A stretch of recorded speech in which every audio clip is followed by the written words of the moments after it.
We are back. It is week 3 in the NFL. It is Saving Thursday, presented by our pals at Beck Victor. My name is Ryan Pinder alongside Tyson Cole out in Vancouver and producer Jack. Thank you to Bet Victor for being along for the ride with us. It is the New England Patriots against the New York Jets. Our second consecutive AFC East showdown on Thursday Night Football. Tyson, how are you today, buddy?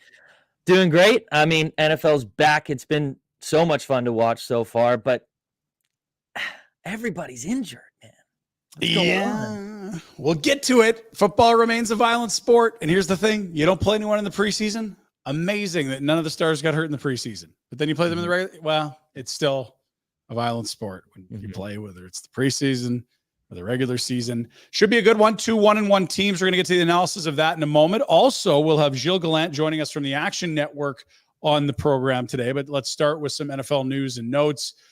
Scary scene last week on the Thursday nighter as Tua Tagovailoa sustained another gruesome head injury, another concussion, and it's a trip to the IR in which he will be seeking neurological opinions. A lot of people are telling Tua what to do and what not to do. He's got a few weeks to consult experts and figure out what to do. Boy, tough to watch, Tyson. It really is. We love sports that are contact sports. They're immensely entertaining. It's never fun watching a guy get clunked on the head. And, you know, when you see the hands come up and you're like, okay, that's brain trauma. Not ideal. No, it's just so sad to see. We all saw what happened the very first time against the Bengals. And, you know, we really thought he made a comeback after that. But, you know, he made a great play. He got the first down, but, you know, it came with a head injury. So sad to see. You know, I'm not going to give an opinion on what he should do. That's kind of up to Tua. But I think Mike McDaniel said it best. You know, he's the quarterback of his own family. So that's kind of what he's going to have to take care of. Yeah, fair enough. Tyler Huntley comes in there. We'll see what the Dolphins look like. They did get walloped pretty good before that happened. Certainly after that happened, Skylar Thompson does not look like the answer, or I don't know what the question is. If Skylar Thompson's the answer. So Miami, a team to watch. That was one of the big takeaways of the week. Wasn't the only significant injury. Isaiah Pacheco going to be gone for a while for the defending Super Bowl champion Kansas City Chiefs.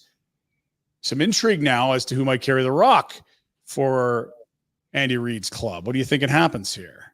Well, I just want to shout myself out. I gave that out for Saving Sunday. Isaiah Pacheco rushing yards. He cashed it before he got hurt. So I'll pat myself on the back for that one. Never seen a guy so excited to have an injury shout out. Wow. Hey, I'm not excited about that one. I got him in a couple leagues. So yeah. But in regards of who's going to carry the rock, I mean, they seem to really like Carson Steele, the alligator boy. So I think he gets the load of the running work, especially to start. They did bring in Kareem Hunt. I don't know if he really has much tread left on the tires, but I mean, that's a good marriage that when it worked back in 2017, it really did work. So maybe they can spark that up again. And then Samaje Perine will probably just take care of the receiving yard back. So, you know, I think it's just going to be a big committee until Pacheco comes back. There's been some big ones. We saw Jordan Love go down in week 1. It's a lot of injuries to a lot of good players, but the Rams specifically look decimated. Puka Nacua week 1. Now we're hearing Cooper Kupp's going to be gone for an extended amount of time. And they lost 2 O-linemen. I just don't know what the Rams are going to do well anymore because we love Stafford, but if he doesn't have time and he doesn't have his top 2 targets, I'm worried for the Rams. Yeah, I mean, I had such high hopes for them. It was an exciting offense, but now you lose Cooper Kupp and Puka Nacua. I don't really know. Like Demarcus Robinson and Tyler Johnson aren't necessarily the answer. They do have Jordan Whittington, who made headlines in preseason that he was, you know, working really well, but it's not going to be the same. I don't have high hopes for the Rams going forward. And a couple other notes at the quarterback position. First overall draft pick from 2 springs ago, Bryce Young is done as the starter in Carolina for the time being. They're going to go to the Red Rocket, Andy Dalton. This is wild, but also kind of get it. Is this a case of botching a young player's development? Is this a case of a player not being good, or are we still trying to sift through those two things? Maybe a bit of both. I don't know. When I first saw that, I was definitely confused. I mean, you have a new head coach, Dave Canales, and if you're new, like you have a long leash, especially right now. I would say you kind of want to give the rookie some time to develop. You know, hasn't looked good through the first 2 weeks, of course, but still, he's not going to learn a lot from sitting on the bench. And it's just a win now move, but I don't really know why they're trying to win now with that roster. Yeah. And then the final league note before we square up a little more on tonight's matchup. Baker Mayfield, Sam Darnold, and Derek Carr. Who knew these guys were good? I mean, they're kind of the who's who at the quarterback position, which is probably also a reminder we're still dealing with small sample sizes, right, Tyson? For sure. I mean, I'm so impressed with all of these guys. Sam Darnold, I thought he was done, but he looks like maybe they don't need JJ McCarthy if he's going to play that way. And Baker Mayfield, he could be one of the front runners for MVP right now. He's just beat the Lions. Like he's looked phenomenal. The 10, 11, 13, 15% of the season MVP award. You think Baker's, maybe. Him or Derek Carr, I'll hand it out now. We got a guest on the program. We're super excited to be teaming up with the Action Network to chat with Gilles Gallant. He is a Canadian from the East Coast and a guy that's going to be jumping in from time to time on Saving Thursday for our friends at BetVictor. He's an anytime touchdown guy in terms of loving those props. And on top of that, he's got a show called The Touchdown Show, which I feel like if you're an anytime touchdown prop guy, that's a good thing to do. So we'll when Gilles arrives, we'll grab him. He's got some bets today. In fact, I think we have him now. So let's go there now. Let's head to the East Coast for our friends way out on the other ocean from Tyson. I'm somewhere in the middle. Now we feel like a national show. Gilles, welcome to the Saving Thursday. How are you doing, bud? I'm doing great, guys. Thanks for having me. Most of the time when I'm doing shows, a lot of the time it's usually working with a lot of dudes from the States or mainly American audience. So it's nice to be able to have a couple Canucks here to be able to chat up some touchdown props. Yeah, get your plaid, pour some maple syrup in your hair. Let's get her going here. It is the Canadian connection, the three of us. Before we get to your bets for anytime touchdowns this week, I want you to walk me through your thoughts on this Thursday nighter, another AFC East matchup, and just what we might see unfold tonight in terms of the game at hand. Yeah, so with this game already with a total of around 38.5, most sports books are not projecting a lot of scoring in this game, and rightfully so, because most of the Patriots offensive line, if they're not playing, they're questionable, so they're dealing with injuries. And even though the Patriots, they're dealing with injuries, their defense has been pretty solid through 2 weeks. So it's not like the Jets are going to be able to just probably put up 40 on them at this stage. So I think that's the thing, though, is that when you know that and you see a lower total, a lot of the time people will think, well, it's going to be the obvious guys. So you got to take Ramondre Stevenson and you got to take Garrett Wilson because those are the only two guys that are going to score. And a lot of the time that's actually leaving a little bit of value on the table because there's other guys that are down the line on the odds makers or for touchdown odds that actually probably have just as much of a close a chance to be able to score based on the implied odds. So a lot of the time when a game like this comes up, where you see a total like 38.5, I don't even bother trying to play like the favorites like that, especially guys that are at minus odds for touchdown scores. So a lot of the time, what I'll end up doing is just going right down the odds board and trying to find guys that have the biggest edge, guys that maybe are playing like the most snaps, the most targets, because obviously you can't score a touchdown unless you're on the field. So I think that's pretty important. But so with this game, guys, I ended up just going with 2 long shot touchdown bets, both tight ends. Okay, well, walk us through them. I love it. Yeah. All right, so let's start on the Jets side. Tyler Conklin hasn't been really productive yet through 2 games. Hasn't really had to be. In week 1 against the Niners, it was a tough matchup, and that's not really where they were looking to throw the ball as far as where that weakness is. And then in week 2 against the Titans, same thing, very underrated secondary. Garrett Wilson made some plays, but that was mostly a run-heavy script by the Jets. In this game, though, Tyler Conklin, I think, could actually exploit a matchup against the Patriots because the Patriots have really struggled against slot receivers or receivers who are lining up in the slot thus far this season, even though through 2 games they haven't really given up a ton of touchdowns. If you look at week 1, for example, Mike Gesicki should have had a touchdown. The NFL has already come out and said that probably should have been a touchdown that shouldn't have been called back. So there's one luck factor there. Tanner Hudson, another tight end, was about to run into the end zone from a reception from Joe Burrow before he was strip sacked.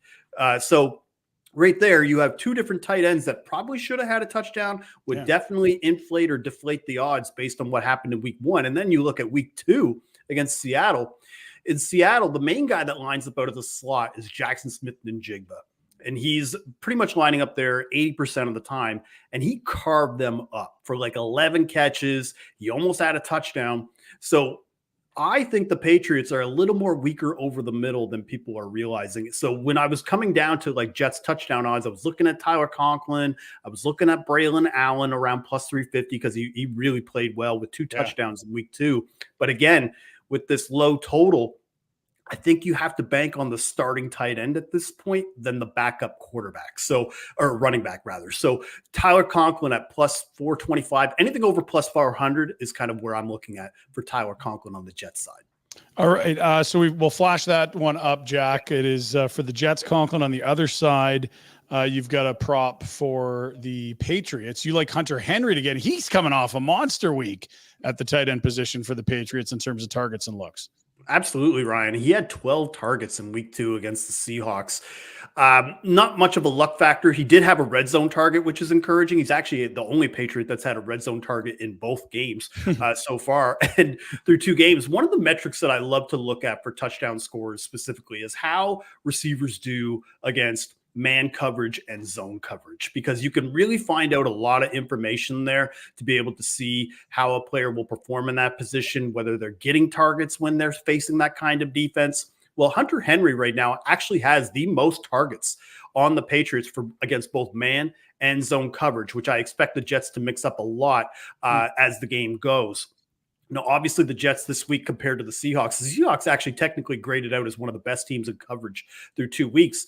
But I still think on paper, the Jets are a bit of a tougher matchup in coverage. And I also think, though, that's why we're getting the plus 500 or plus 450, plus 500. But again, the other aspect that a lot of people aren't really talking about here is the Jets. I'm very worried about whether or not they're going to be able to get pressure. Now, obviously, the offensive line is an issue right now for the Patriots, but I'm not sure if it's going to be as much of an issue as we're talking about, because their best pass rusher, Jermaine Johnson, he tore his Achilles last week, so he's pretty much out for the year. CJ Mosley, their starting middle linebacker, who might ending up on Hunter Henry in coverage, didn't practice at all this week. He might still play, but again, just one play could just lead to him not being in there, and then you had the backup middle linebacker in there. So with the entire O-line questionable, again, another low total, I think, guys, we have to go with another long shot on this one. Now, you could talk me into Ramondre Stevenson around plus 125, especially with how the Jets have struggled to contain the run through 2 weeks. That's probably one of the low key things here.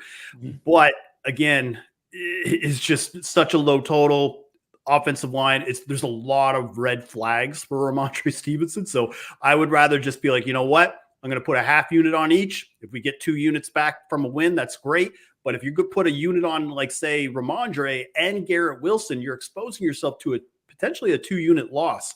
And I think that's the one way to mitigate that kind of loss and maximize your profits in a game where we may not see a lot of scoring. Gilles, I love it. I like the picks. We appreciate it. We look forward to chatting with you down the road. Thanks so much for joining us here on Saving Thursday. Tell us where we can find your stuff for the Action Network. Absolutely. So on actionnetwork.com, you can find all of my content. You can follow me on Twitter or X at GDawg5000. That's GDAWG 5000. And you alluded to it at the start that I host a show each week called The Touchdown Show. Well, that is live on Sundays at 11:30 a.m. Eastern on the Action Network YouTube channel. Me and my co-host will go through all the touchdown odds for the different games, give out our best bets, see if there's anything like edge-wise, maybe for some primetime games, do some touchdown parlays, just have some fun, because touchdown props at the end of the day are really the funnest prop in the NFL. It's true. They're dancing in the end zone. We're dancing on our couches. Thanks, Gilles. Appreciate it. We'll chat down the road. Thanks, Cheers, Gilles. guys. All right. So he likes Hunter Henry as well as, the 2 tight ends. So here we are. I liked a lot of what he said. He was going off about Tyler Conklin, and he actually leads the Jets in slot routes so far this season. And that's what he was talking about, how they can get exposed. So Tyler Conklin's definitely a good play. Yeah. And look, to his point, there would be safer bets on Ramondre and Garrett Wilson and Breece Hall, but God, you're not going to get any numbers like these. If one of these hits, you're way up. Oh, yeah. Love to see that. I like the idea of bringing in anytime touchdown expert to the show, because Tyson, of course, you've got a great background on player props. Just before we get to all that stuff, let's take a broader look at the game. Both New England and New York, being the Jets, 1-1 thus far this year. The money line showing the Jets minus 300. You get the Patriots at plus 230. And the spread has moved. Yesterday it was 5.5. We were already a full point swinging towards a Jets win. Now 6.5 they're favored by at home against New England. Of note, it's going to be hot in New York. I was looking, it should be about 27, 28 degrees Celsius at kickoff. It could be a hot, muggy night in New York. I was kind of thinking, oh, we're in Western Canada. It's a little cooler today. I wonder if it's going to be a crisp. No, it is not a fall game. This could be a hot one. We'll see, I guess, how it goes, starting with kickoff at 8:15 Eastern and 5:15 Pacific. Let's talk specifically about the Jets first. Tyson, last year they were the media darlings. It was hard knocks, and it all came crumbling down, 2 plays into the game when Aaron Rodgers limped off the field? Yeah. He's lasted through 2 weeks, but he also hasn't been vintage MVP Aaron Rodgers. What have you made of the Jets? They've certainly done a good job of bulking up that incredibly porous O-line from yesterseason, but they've also lost a little on the defensive end. Yeah, I mean, their big acquisition this year, Hassan Reddick's still without a contract, and then there's also the Jermaine Johnson and CJ Mosley might not play tonight. So they are losing a lot on the defensive side, but their offense looks so much better. And obviously it was going to when you switch from Zach Jones to Aaron Rodgers. But you're right. Like Aaron Rodgers, he wasn't really impressive, the first week. Again, that is against the Niners, but Tennessee's got a really good defense. They really ramped it up this offseason, and they were able to beat them. So I actually don't mind the Jets offense, especially, tonight. Yeah, I love the pieces they've had, and it was despite the quarterback play of Zach Wilson and despite the porous O-line. Breece Hall went scorched earth last year, which is really hard to do as a running back behind that kind of an O-line. Yeah. He remains great. Braylon Allen has really popped week 2. He's in there 35% of snaps for a guy that we hadn't heard of that's just drafted. Mike Williams' usage jumped from 18 to 65% in terms of the snap count. Like they're getting more parts into an offense. I already like the pieces in with Wilson on the outside, Rodgers, and a better O-line. I do think this could be a better than average offensive football club, even if they didn't look at week 1 against that San Fran defense. Yeah, no, I totally agree. And I actually think adding more weapons is only going to help Garrett Wilson and Breece Hall, because now you have to worry about, if Braylon Allen and Breece Hall are on the field together, obviously Breece Hall is going to be the one you mainly target, but you can't leave Braylon Allen alone. So that could open stuff up for Breece Hall. And the same thing goes for Garrett Wilson. They got Mike Williams, who is coming off an ACL injury, I believe, or Achilles, one of the two. But then Alan Lazard, he looked great in week 1. Granted, one of the plays was a vintage Aaron Rodgers free play. But they're going to have to cover those guys for sure. And they can't really double team Garrett Wilson like they, defenses did a lot of last year. One more thing on the Jets. It's their 3rd game in 11 days. Nice catch by producer Jack on this one, because they started on Monday night of week 1, and now this is Thursday night of week 3. It's tight space. It's not crazy, but it's not ideal. They are at home. I feel like if you want to make a statement if you're the New York Jets, you win this decisively. And, the spread's 6.5. They're considerable favorites. If you want to have people asking questions about you, leave New England hanging around like we saw in week 1 with Cincinnati. I guess they were heading that one. But I feel like this is a game where if they're going to be real, they show it tonight by saying, New England, you're not in our class right now. No, I agree with that. New England was supposed to be this one of the bottom barrel teams, but they haven't looked like that so far. And especially now with Tua's injury, this could be a statement game like, hey, Buffalo Bills, you're not about to run away with the division. We're still on your heels. On the other side, New England has been an incredibly run-heavy offense. We're talking 32 carries last week. That's a ton. Ramondre Stevenson got fed. They don't have a lot of sexy offensive weapons through the air. They do have Jacoby Brissett, so that's 2 reasons to run the ball, isn't it? Yeah, exactly. He's not. I'm surprised, they've named him the starter over Drake May. You draft this guy 3rd overall. He's the shiny new toy. You want to get reps. You want him to start playing, or maybe not, after what we've seen out of rookie quarterbacks. But not a lot of offensive talent on this team just yet. Jalen Polk could be a player. Pop Douglas showed flashes last year, but it really does just seem to be Ramondre Stevenson's team. And last week, the new wrinkle, I think way back to when he was drafted by the Chargers, Hunter Henry looked like a primary passing option in the offense. And that does make sense when you tell me about Douglas and Polk, and they aren't established. And Hunter Henry is a pretty decent pass catching tight end. He, as noted 12 targets by Gilles noted that. Like this has been a very Henry friendly game they ran last week against Seattle. Yeah, he had 8 catches on 12 targets. The week before, he wasn't really used, but Seattle was terrible against tight ends last year, and New England knew that. So was their area to expose them, and Hunter Henry went off. Yeah, we'll see if we can target a little more Hunter Henry action. As I think we might. We did see the anytime touchdown bet. Now we got some props we'll dive into later. Let's start with some significant injuries. We've talked about a few already. We also talked about Reddick without the contract. So the injuries for both these clubs, it's significant. They're not alone, but early in the year, it has been very tough for both of these clubs. The significant one, Hassan Reddick without a contract, CJ Mosley, very good player, Jermaine Johnson. Those are significant blows. This Jets defense, maybe it was the Hard Knocks bump or hype, but I really thought this was going to be one of the best defenses in the NFL last year. And I thought they could have been if they just had a quarterback that could get more than 3 plays in a row before coming back to the sidelines. It was a real tough spot for them, but they've been susceptible to the run. And as you noted, the pass rush, it just hasn't been what it was last year at times. No, for sure. I mean, this was one of the most prolific defenses last year. They won so many games just off their defense. And, this season, their pass defense is still phenomenal, but they have been susceptible to, the run game. Like, teams have been able to expose them in the run game. And I mean, if New England does that tonight, which they've already proven to do the first 2 weeks, Jets might be in trouble. Yeah, it is funny. It's strength into weakness in terms of running the ball. We'll see if this Jets D can overcome that deficiency. Otherwise, it's going to be another 32 carries for Ramondre and company. Yeah. Let's look at the Patriots injuries here for tonight's contest. The big one is Bentley, the middle linebacker, not available. We'll see. Yeah, out with a pectoral issue. So there you go. And then we heard it from Gilles. Their O-line's a little dinged up, so we don't know exactly who'll go, but we do know that guys won't be 100%. Yeah, and I mean, if those 2 offensive linemen are out, Andrews and I'm not even going to try, then that could affect the run game, which they've relied so much upon. Antonio Gibson, he's not a great running back, but he sufficed in Washington for a while. He was able to put up 96 yards on only 11 carries or so last week. So, that could really hurt them if they want to compete in this game. Also, Jabril Peppers being questionable, their safety, that could really hurt them in the pass game. He's electric.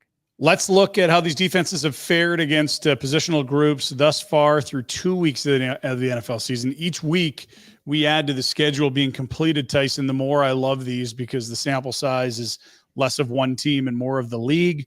The bright green are areas that, we should look at and see if we can exploit. Now, maybe those are cooked into some of the odds, maybe not. The red areas, it's like, maybe we shouldn't be betting for a position player to beat up this group at that spot. Walk us through what stands out here. There are some bright greens and there's one bright red. Yeah, I mean, and that's kind of what we're going to be targeting later on, but the Patriots got exposed last week by DK Metcalf and JSN. They both had double-digit receptions last week, which prompted the Patriots, to be first or tied for first, I believe, with the Lions in most receptions allowed to the wide receiver. And in doing so, also bumped them up with yards. They allow 190.5 receiving yards to the wide receiver, which is tied for fourth. Yeah, and we're saying first as in worst or best if you're trying to bet a prop against that defense. So the green is literally the let's go, and we'll get to our bets in a minute. Of note, very good against running backs. Rushing yards from running backs, they're one of the top 3 teams in the league. That does not scream Breece Hall between the tackle success, does it? No, definitely not. But you also kind of have to take it with a grain of salt, because look at week 1. They played against Zach Moss. Not great. He did great with the Colts last week. Got up early too, right? The game script went away from the Bengals in that one. Exactly. So they had to rely on the pass. And then last week, no Kenneth Walker. They had Charbonnet, who is he's a good back, power back, receiving back. He's not that elusive or very efficient at all. So that kind of weighs a little bit into that. They only lost 63, which is 3rd worst in the NFL.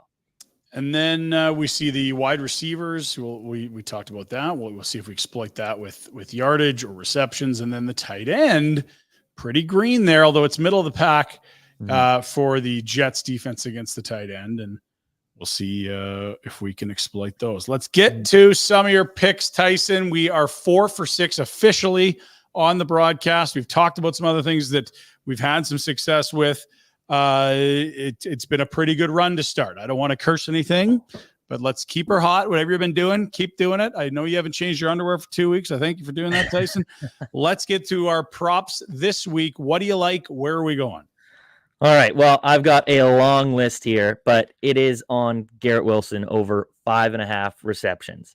He's only cleared in one of the 2 games this year, but he had 6 in one game, 4 in the other, split the difference, average 5 per game. First home game for the Jets this season. They've played both away games so far. Wilson went over this line in 6 out of 9 home games last year, but despite missing in 3 games, he still averaged 6.1 per game, and that's with Zach Wilson. Imagine what he's going to do. First game back for Aaron Rodgers at home at MetLife. Now, let's flip to New England. They got a great defense, but they ran the 3rd most man coverage in the league so far this season, and Wilson loves man coverage. In all 3 seasons of his career, he's had a better PFF grade against man coverage than zone coverage. So should be able to exploit him. The only thing is Christian Gonzalez is a great cornerback, but he's a statue. He only stays to the right side of the field. And last week he was covering DK Metcalf. He allowed 4 receptions on 7 targets to DK, but they were moving DK around and he didn't follow them. If DK was lined up on the left, it was matched up with Gonzalez. But if they lined him up on the right, they just didn't have any answers for him. And that's why DK went for 10 for 129.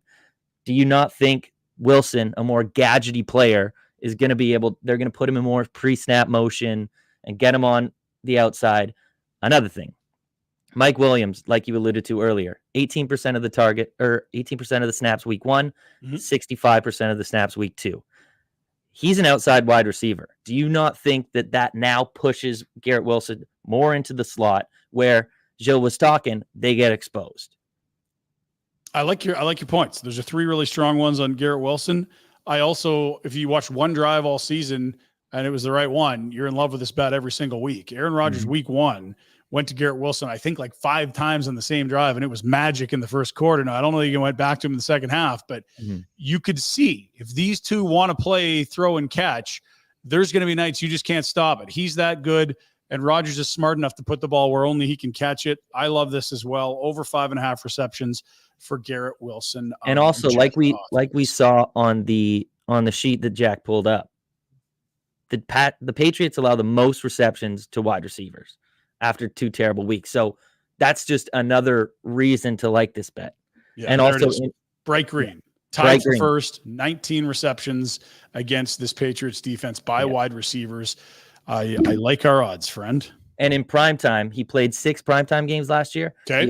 He only covered in 4 of them, but his 2 misses were he had 5 receptions. So just missed this line by 1. And some of these games he had 9 on 14 targets, 7 on 13 targets. So he gets targeted a lot when the lights are shining the brightest. I love all the stats from Garrett last year. And you're like, wow, that's impressive. Then you're like, oh, Zach Wilson was throwing the ball. Okay, now I really like the over. Exactly. Let's get to our second bet. We're going to jump to the other side of the offenses, to New England's offense. We saw some green on the Jets side of the defense. What are we exploiting here? Well, like we talked about earlier, I don't like this Jets run D right now, especially if they don't have their pass rushers or their middle linebacker CJ Mosley in tonight, potentially. So I'm going to go Ramondre. There we are. It's a hard name, guys. It's live, and then you start thinking about it, and then it gets harder. Just Ramondre Stevenson. There it is. Ramondre Stevenson. I'll just start calling him Stevenson. Over 85.5 rushing and receiving yards. He's looked great throughout the first 2 weeks. And he's getting fed, like we already talked about. 25 rush attempts in week 1, 21 in week 2 for 120. He had 128 all-purpose yards week 1 and 90 in week 2. So he's cleared this line in both games. It's a 6-point spread, 6.5 point spread. So Vegas is even thinking that, the Jets are going to be winning for a lot of the game. And if they don't have their pass rushers, that'll just give Brissett so much more time to go through his progressions, not be able to find anything. Check it off to Stevenson for that receiving yards. So I'm hoping they just keep feeding him, keep giving him the volume, and we go green. While we're there, I'm just going to add on. I want to make sure I'm current as well with the Bet Victor app, because as you know, we talk about all these odds. They are changing. We talked about it off the top. This game line has already moved a single point from yesterday, where it was a 5.5 points. So let me pull this up. The Stevenson reception or rushing attempts, I believe I saw it 16.5. You mentioned the first 2 weeks, 25, 21. Yeah. If you like leaning into Ramondre and you're not sure about the yardage, that's another way to go at it. We're going to keep the official show bet as your selection there, because I think it's a good one. But don't sleep on the number of carries he's going to get as well. And I'm just going to pull it up, make sure it's current here, because I think that's an area we might be able to exploit. Rushing attempts, Ramondre Stevenson, 15.5. That would be like significantly less than weeks 1 and 2. And you're up against a defense that doesn't stop the run well. Like that is my official submission beyond Tyson's 3 expert ones. This is the hack host Pinder loves 15.5 carries for Ramondre over. Well, if he goes over 15.5 carries, he's got to go over the yardage. The only thing that I was a little worried about was, Antonio Gibson looked great last week. Okay. So does he get more work in the run game? Does he get more involved? So that would be my kind of hesitation. And also, like I said, 6.5 points spread. If they're down, they're going to be throwing it to him rather than running the ball all the time. So that's why I'm happy to go rushing and receiving, because I think it could be a big receiving game for Ramondre. That is one of his best skill sets is in the pass game. So I just thought it would be more comfortable to kind of get him on both sides. So we got Garrett Wilson over 5.5 receptions. We've got Ramondre Stevenson over 85.5 total yards, receiving plus rushing. Third and final official show prop bet. Where are we going? Kind of going with Gilles here. He took Hunter Henry for a touchdown. You got to catch the ball to get a touchdown. We're going to take Hunter Henry over 3.5 over 3. Look at that line move. You get that push. 3 on the button. Heck yeah, that's even better. You could push instead of getting hooked on it. He showed Hunter Henry last week that he's the number one option in this offense, especially, the guys I said. Jalen Polk has promise, but still a rookie. Demario Douglas hasn't done what he did last year, so I feel like they're really going to rely on Hunter Henry. They're allowing 4.5 receptions per game to the tight end, and last year they weren't really good against them either. They allowed 4 receptions per game, but in the top half of receiving yards, about 40 to 50. So I really like Hunter Henry, especially he had 8 catches on 12 yards. We need him to do 50% of the work that he did last week. Dozen targets ain't nothing. That's huge. So if he gets half that, he can still easily hit this over. 3 receptions even. Hunter Henry over 4 and 6, 4 of 6 on the season. A healthy 2/3 .666 winning percentage thus far. Tyson will keep it humming this week. Producer Jack, anything in there you like? I know one of the things I wanted to talk about was Braylon Allen. Not unlike the Patriots backup running back. The Jets had a great game from Breece Hall, but the backup got to the house twice. Edwards put up some pretty gaudy numbers in terms of not huge volume, but big yardage, some big runs. I might try to find a long run or a rushing total to attack there. But Jack, what are you seeing tonight between Patriots and Jets? I think the Patriots, they're pretty banged up on the O-line. I want to pull up the depth chart here for you guys. I went and found it while you guys were talking.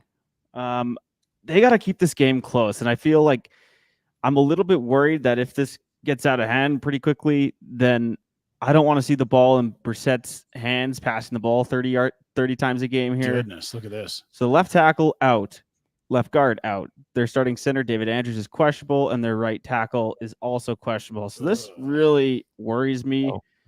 The Patriots are known for having a good run game, a good O-line, but if you have 4 of your 5 starters out, this could get out of hand pretty quickly. So I am a little bit worried. I do like the Stevenson rushing and receiving more than just the rushing, because like I said, I feel like he's going to be involved in that pass game no matter what. But I don't know. This Jets D is pretty solid. There's not really any other bets. I'm going to take the under here. I expect it to be low scoring. I worry about the Patriots being able to keep up with the Jets here, and keep it close. It's a valid concern, and it's another reason why I think, Tyson, you're shrewd for making that total yards, not just rushing yards, because if they get behind here, there's going to be a lot of passes to Ramondre, not just trying to run behind a secondary O-line, if that's the way things play out. So good insights there, Jack. Appreciate that. What do you guys think about just Ramondre receiving? Because last time I checked, that was 14.5. Love it. I think that probably lines in with a game script that we expect to see the most. I'll pull it up and just make sure we're at the same spot here.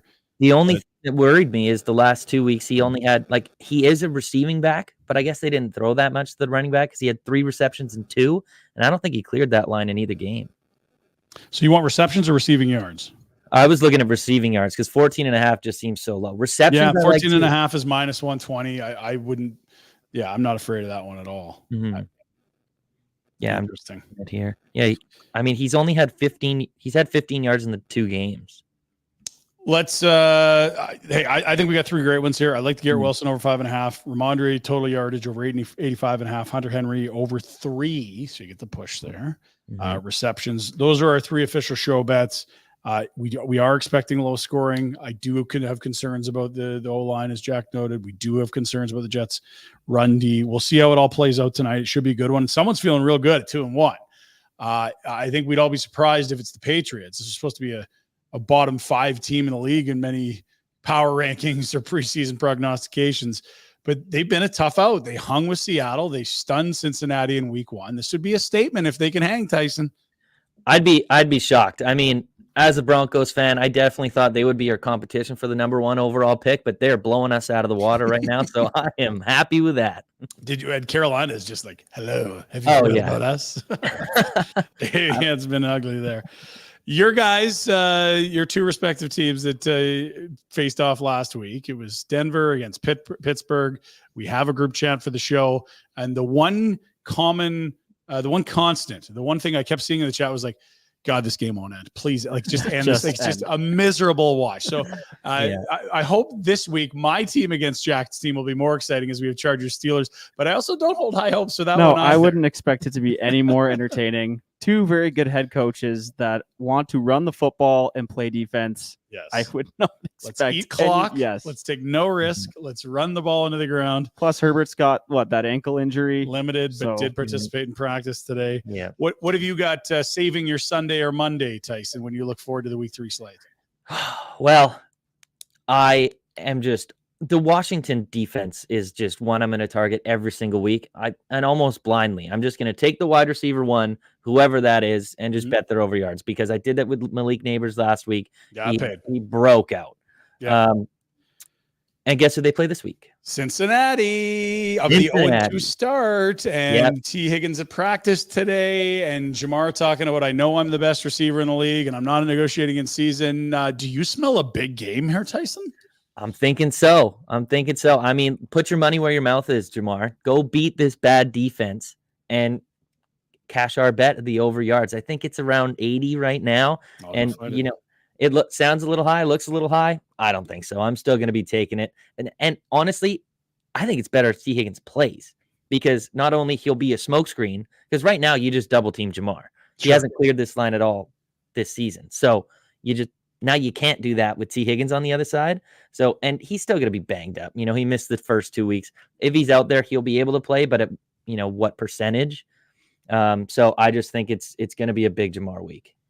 I'm with you. I think they're harder to defend when T's out there, and that allows Jamar a little more ceiling on those huge games. If it's a rookie or a tight end that's the next biggest threat, it's we'll just drape Jamar, like no sweat. They're much harder to defend when Higgins is there. So I see that as a net positive for Jamar.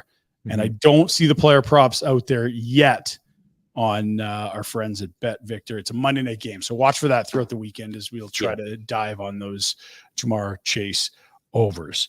Fellas, we've been on a good run. Let's keep the mojo going. Enjoy tonight's contest.